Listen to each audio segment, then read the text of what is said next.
Hi, I'm Greg Uland with Reynolds & Reynolds, and this is Connected. We are at the NADA show in New Orleans. Really excited. I am joined by Alayna Schraffenberger, Head of Sales and After Sales Customer Experience at Stellantis, and Shawn Concannon, who's the President of TSD Mobility Solutions. Guys, thanks so much for sitting down. Thanks for having us. Of course. So, Alayna, I want to dive right in, because this is the question when we kind of set this up. Why do OEMs, why do the manufacturers care about fleet services, right? When you think about a dealership owner and a fleet, why is it important at the OEM level? Absolutely. Before we start, though, I was just kind of wondering, well, I love the Shelby Mustang here. I was wondering if we could maybe, on behalf of Stellantis, move it aside for the podcast. You all right with that? All right. All right. I had to. I know. Okay. Thank you. All right. Sorry, I should have thought ahead a little bit. That's my fault. All right. So from a manufacturer, honestly, though, you want to listen to the voice of the customer and you want to meet them at their expectations. And we know that customers today, they want an alternate transportation when they come in for service. They want a seamless customer experience. They don't want to be out of a car. It's a lot for them, and they want to be provided this option. So meeting them up front and providing a great customer experience is really the whole goal of the program. And that's what we aim to deliver. Yeah, no, that's great. And how do you, at the manufacturer level, how do you support, encourage, how do you make sure that it's executed well? There's a lot of variables that go into it, right? And each dealer is a little bit different. So how do you kind of, I guess, guide them or help them or provide the tools to them to execute well in this area?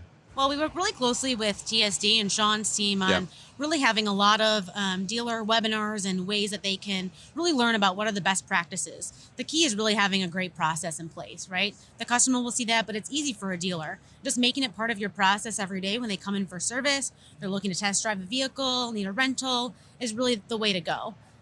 We do have a whole courtesy transportation program that we run at Stellantis, like many other OEMs, and it works really well, getting vehicles in and taking them out, and then how the vehicle's used after the dealership's done using it in their fleet.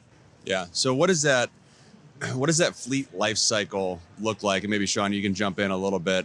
A lot of dealers have something, right? But you've seen dealers all over the country, different sizes, different manufacturers.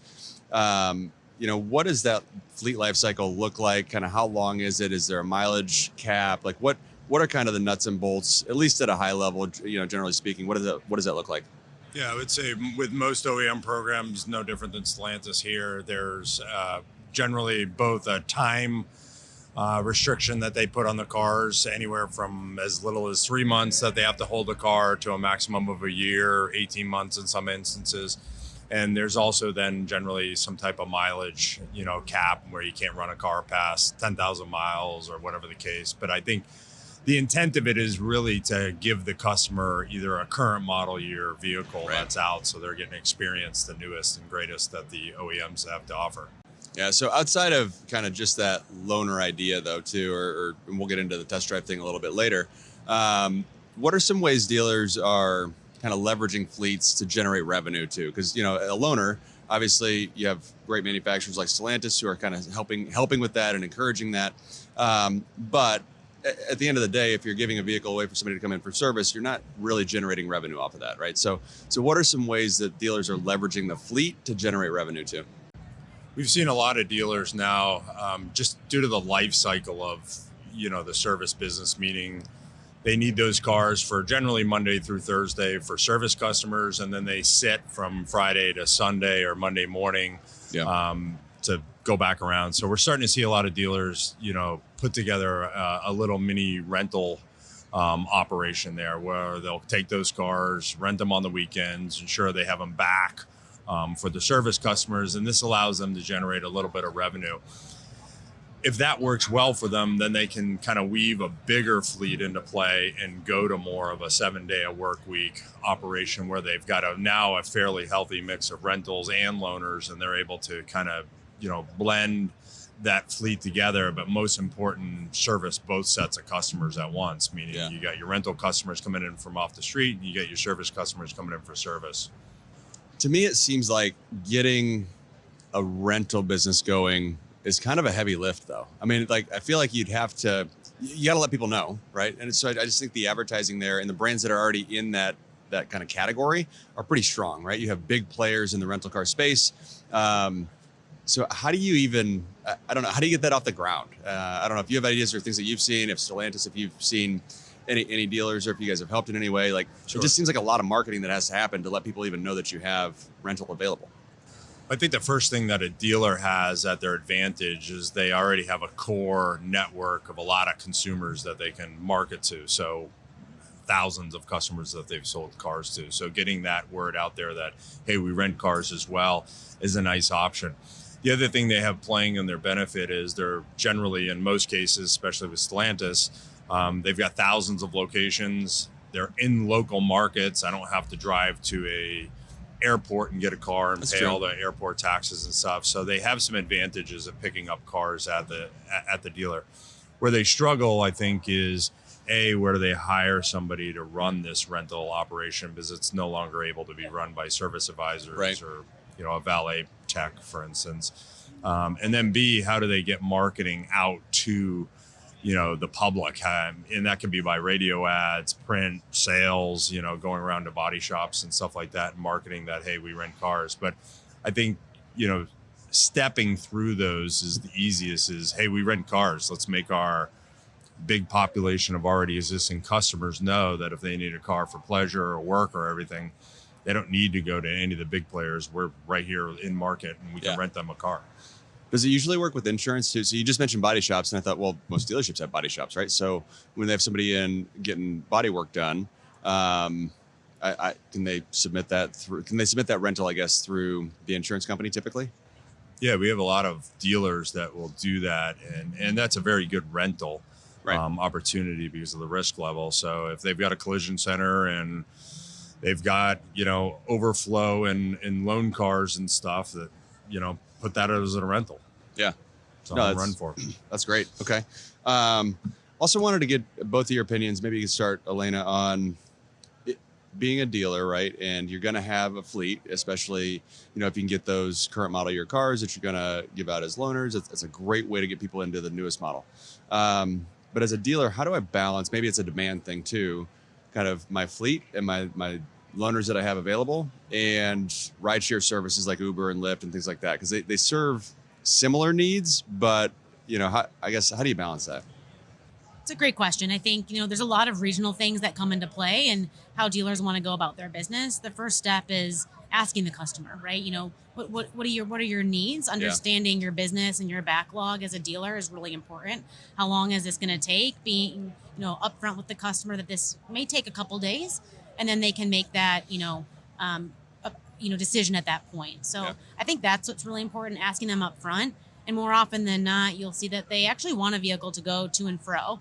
If you're in a bigger city, you might see a little bit of wavering on that front, but they most often want to go into a vehicle. But by all means, having both options as a customer, you want to be presented with both options. So it's a best practice overall, but you'll see the data will show you what they end up choosing. No, that's a good point. So also that you brought up in a big city, right? So how much does geography play into almost demand for loaners? I assume the more rural you are, the more demand there is for loaner vehicles, but oftentimes that also means that you have lower volumes in the service drive. So I don't know, what does that factor in? How do you guys manage that as far as geography and location?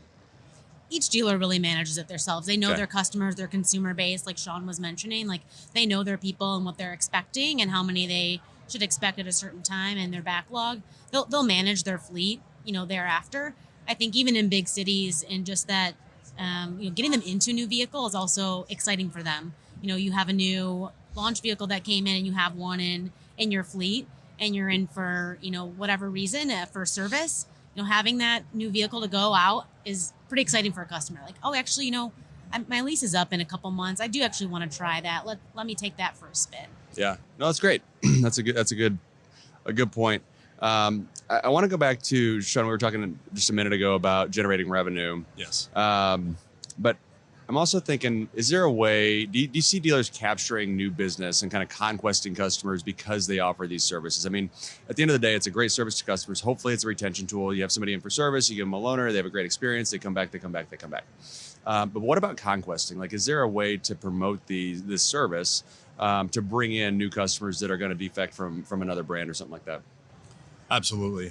I mean, I always give it by examples. I know two dealers that their loan car fleet never sees end of life cycle, because when you step in there, loaners, they have within that car some type of placard or sticker. They do a very good job of letting you know that, hey, although this is a loaner, you can lease and buy this car as well, and here's how much it is. And like Alayna just said, most of these service customers, they could be bringing in 4, 5, 6, 10-year-old cars. Right. Here they are with a brand new Stellantis car, and they're going to inquire about this vehicle. So in most cases, they shouldn't look at it as a loan car. They should really look at it as like a service test drive. Yeah. And to add on to that too, like we just started integrating with our tools, our sales tools today, anytime a customer comes into a loaner. So they automatically get all the information. They can learn about the vehicle if they've never been in one before. So we've started integrating that directly with Shawn's team. It's been really, really great to start launching. That's a great idea. One other thing I wanted to touch on is this concept of extended test drive. So you're launching a program around that. Just share a little bit about that. Share some of the details, and then maybe how you guys are working together on the extended test drives. Yeah, we really just started piloting it at the end of last year. Really excited to get it off the ground. But what it really does is it's really an unparalleled customer experience for a customer. We've integrated directly with dealerships' websites as well. So a customer can go in, they can schedule their extended test drive up to 96 hours. They already fill out all the forms there to make it easy when they actually get to the dealership. The dealership gives a heads up. They can get the car ready for them. They show up, and they go on an extended test drive. And what you find is it's no pressure. It's a no pressure sales tool for the customer for all vehicles. But what we're really kind of seeing too is, it's a really cool opportunity as we get into the EV space. Testing out something that's very new to a customer, right? Experiencing an EV is extremely important. Yeah. When you get down in the funnel. So having that as an option for them to take it overnight, try charging it, even if they don't need to charge it, just try the process, understand where they would go to charge it. That's where we're really seeing a really cool opportunity. I love that you're formalizing it because I wouldn't say, we talk about this all the time. There aren't any new ideas anymore, right? But there's ways to make them better. There's ways to formalize them. The second Jeep I bought ever was probably almost 20 years ago now, but I took that Jeep home over the weekend because I went on a Friday and we couldn't get the paperwork done. Like, it was just taking some time. They're like, you know what? Just take it. Come back Monday. We'll finish everything up. And I mean, honestly, that's why I bought the vehicle. Like, you get to spend time with it. It becomes your own, right? Because you even just a day or 2 days, and it's in your driveway, right? Mm-hmm. You're in the driver's seat. It becomes your vehicle. Like, you're almost taking ownership without taking ownership. So, exactly. Being able to formalize that program, make it easy on dealers, and to eliminate a lot of probably the need to just trust the customer versus having that formalized process, sign paperwork, get everything done appropriately. Where your liabilities kind of go away or are minimized at least. No doubt. And you just made up for your Shelby Mustang. I saw you smile a little bit. Had to. So one other thing I wanted to touch base on, there's this idea, and I brought it up before, but I want to get your guys' reaction to it of, I think retention in our space comes from the ownership experience. Not even, it's so easy as dealers, we're about the transaction, right? Both up front and then the transaction in the service drive. But I'm a big believer that the vehicle, day to day, like every single day, a person sits in that seat, and how they feel about that car and how it feels to them is going to determine if they buy that car again, right? Or, the next model or whatever it might be. So how can you make the most of that ownership experience? And I think there's a lot of tentacles to it, but at a high level, I'm curious just what your reaction is and if you have any thoughts to build on that idea. I think it's a really good balance between the dealership and the OEM, right? The product itself and sitting in the vehicle day to day, that's your product experience, right? Mm-hmm. And you love that product so much, you want another, and you want to continue to go through those products that we offer. That dealership experience, and when they come in for service, you have to service your vehicle one way or another eventually, right? You have to go in for maintenance. Like many OEMs, you're going to have to go in for a recall for your safety, right? How do you make the best of that experience at your dealership and then come back to that dealership? So the dealership retention is extremely key. And I think offering those loaners and getting them in a vehicle, staying in your own OEM's fleet as well, too, is really important. It's a controllable item that I think a dealership taking advantage of is doing all the right things. And you see that. Your dealers will tell you that today. Yeah. Good to add.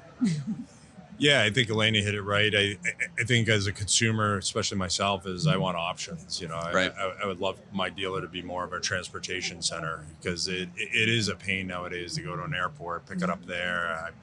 I do service at the dealership. I buy it. They know cars well. So for us, seeing dealerships become more transportation centers, provide a great deal of customer service, and will build a lot more loyalty through that customer to stay with the brand. Yeah. Yeah. And I think too, you mentioned, going in for maintenance, going in for service. I think that's a big part of the day-to-day experience too. So when a customer does bring that car in, right, every 6 months or whatever it might be, making sure that you're finding everything that could help with that vehicle, whether it's, could you imagine in today's world, Alayna, where do you live? What part of the country? You're in Michigan. Okay. Could you imagine if your heated steering wheel wasn't working? Man, that'd just be the end of the world, wouldn't it? And, 10 years ago, that sounded insane to say, but those little things make a huge difference when you're sitting in that driver's seat. So if you find those things when that customer does bring it in, you can keep that experience top notch, where even after, 50, 70, 100,000 miles, that vehicle's still driving like it did when they bought it, right? Or, suspension starts to get a little old and it just doesn't ride like it used to. Let the customer know, let them know how much it costs to fix that.